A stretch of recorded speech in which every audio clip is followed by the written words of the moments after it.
வாழ்க வள்ளுவம், மலர்க இறைமாட்சி.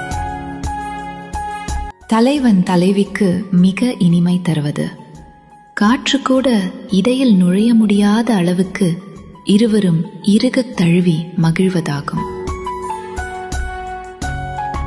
When love becomes divine, have you felt this?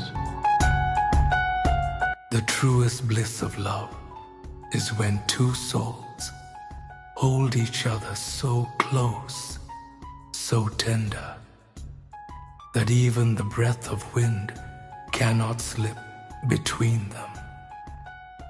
A union where hearts embrace as one in divine intimacy.